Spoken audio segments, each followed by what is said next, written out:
Ya somos más de 500 millones de personas las que hablamos el español como nuestra lengua madre o segunda lengua. Y si a ello le sumamos a las personas que lo están aprendiendo de manera formal, quizás un día no muy lejano podamos llegar a disputar el primer lugar como la lengua más hablada en todo el mundo. Tan solo en México registramos 121 millones de personas hispanoparlantes y en Estados Unidos otros 60. Eso no es para nada poca cosa. Pero ¿alguna vez te has preguntado cómo fue que surgió esta lengua que hoy en día es tan exitosa? ¿De dónde viene? ¿Cómo se expandió y por qué? La respuesta rápida, seguramente muchos de nuestros oyentes la tendrán. Nos han dicho que el español proviene del latín. Claro, pero ¿cómo fue que el latín de pronto se convirtió en español? Hagamos un poco de historia. En España originalmente habitaban unos pueblos procedentes del Mediterráneo llamados los ibéricos. Ellos tenían su propia lengua autónoma. Debido a las oleadas de inmigración del norte por parte de los celtas, esta lengua pasó a llamarse celtíbera. Después ocurrió lo inevitable. La península entera fue conquistada por los romanos. Esto ocurrió entre el siglo III al I a.C. Los romanos eran un pueblo muy curioso. Su manera de crecer, tanto económica como culturalmente, no era sino con la guerra y la conquista. Los romanos tomaron la decisión de avanzar por toda Europa, conquistando las tierras de aquellos a los que ellos llamaban bárbaros, por no pertenecer a su pueblo. Conquistaron todo a su paso hasta llegar a la Hispania. Allí, sometieron a los celtíberos y se establecieron. El método más común que los romanos tenían para subyugar a los conquistados era imponiéndoles su idioma. Por lo general, los romanos les dejaban continuar con sus tradiciones e incluso con su religión, mientras lograran que los habitantes de esa zona aprendieran a hablar perfectamente como ellos.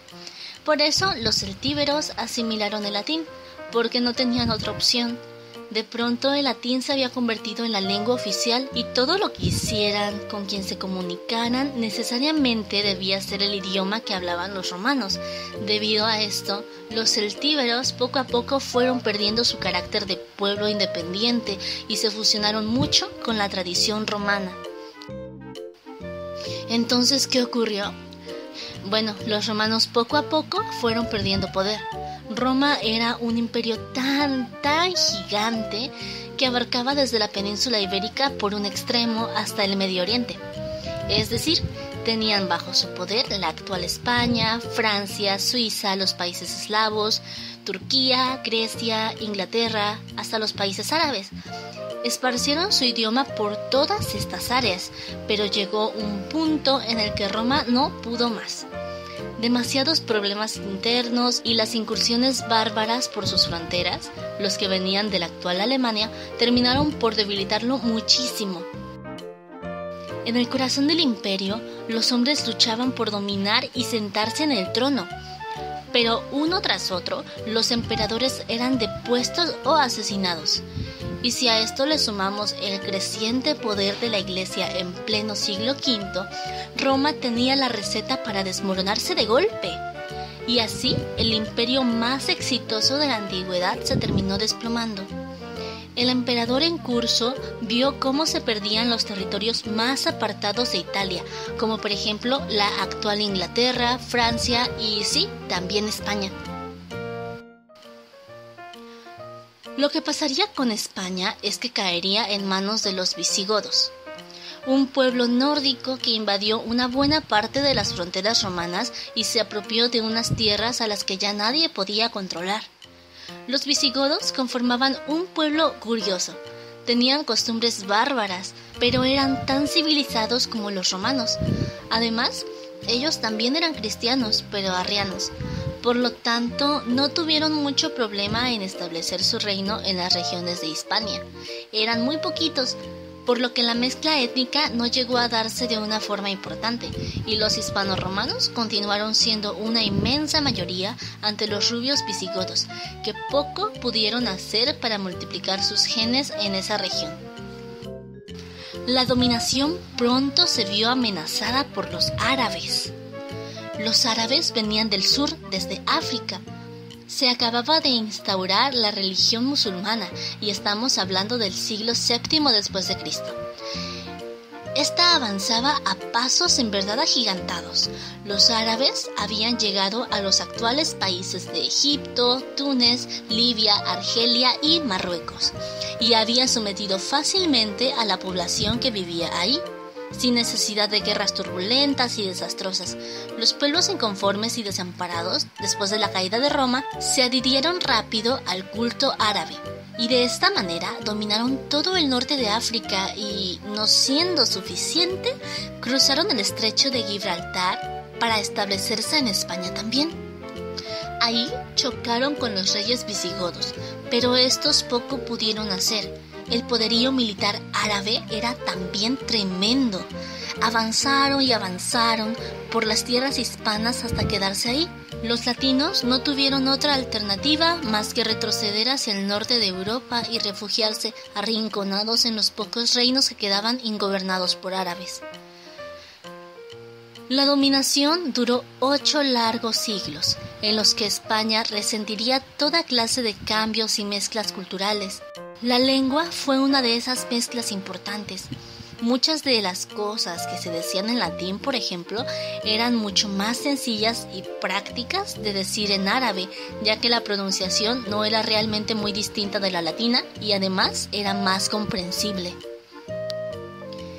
En los reinos que habían quedado arrinconados al norte de Europa, como el vasco, el castellano y el aragonés, la lengua también iba sufriendo cambios.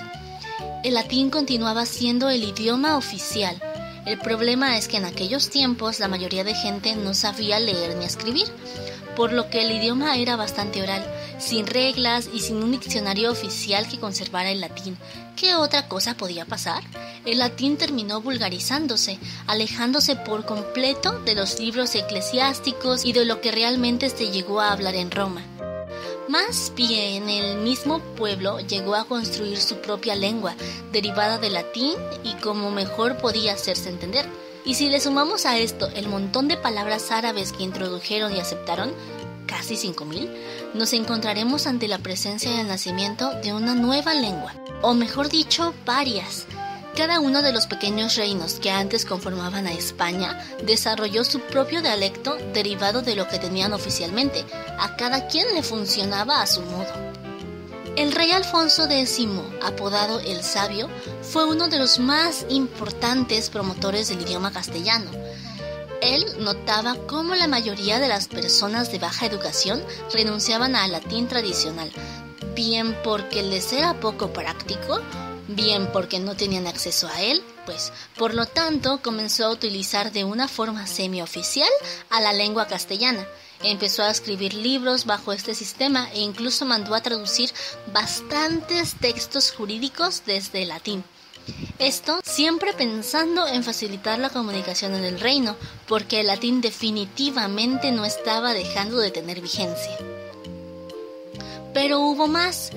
¿Recuerdan que los árabes seguían sometidos en la península ibérica? Bueno, pues ellos tuvieron que hacer esfuerzos extraordinarios para sacarlos de sus tierras. Los reinos del norte de Hispania tuvieron que unir fuerzas militares para hacerles frente, y de esta manera los pueblos comenzaron a sentirse cada vez más unidos. Al existir esta fraternidad, también debían tener ciertos estándares que los identificaran entre sí y que les diera una identidad. Por aquellas cosas, para hacerle frente al arabismo, tuvo que existir un movimiento hispanista. Esto se creaba homologando los idiomas lo más posible. Al final, definitivamente, los árabes terminaron siendo expulsados de la península. El último reducto se dio a finales del siglo XV. Fueron largos años de combate en los que al final los hispanos terminaron forjando su identidad bajo ese extraño dialecto de latín que poco a poco había ido tomando fuerza desde los estratos más bajos de la sociedad, mezclando palabras celtíberas con góticas, árabes y hasta judías, porque sí, lo sabía también. Por eso se suele decir que el español es el idioma del pueblo, porque el pueblo se lo adueñó, lo impuso. El resto es historia. Se enarboló el idioma castellano para conquistar América. Por supuesto, era necesario un idioma oficial con el que llegaran los conquistadores a las nuevas tierras, y el aceptado fue el castellano. Así se volvió el idioma español. Al mismo tiempo, se publicaba la gramática oficial en la península, precursora de lo que después sería el diccionario de la Real Academia de la Lengua Española. El español se terminó distribuyendo por casi toda América. Esto incluía bastantes zonas del moderno Estados Unidos e incluso de las costas occidentales de Canadá. Los españoles también llegarían a las Islas Filipinas, en donde también instituirían oficialmente la lengua. Por ello, en tiempos de Carlos V, se decía que poseía el imperio en donde nunca se ocultaba el sol, porque bajo él siempre había alguien hablando su idioma, ya fuera en España, en América o en Asia. Hemos utilizado para este video las fuentes más reconocidas sobre el tema. Si deseas aportar algún dato, puedes hacerlo respetuosamente allá abajo en el área de comentarios. También puedes comentarnos qué temas te gustaría que abordemos. Suscríbete a nuestro canal si deseas ver más de este contenido. Yo soy Kashe y hasta la próxima.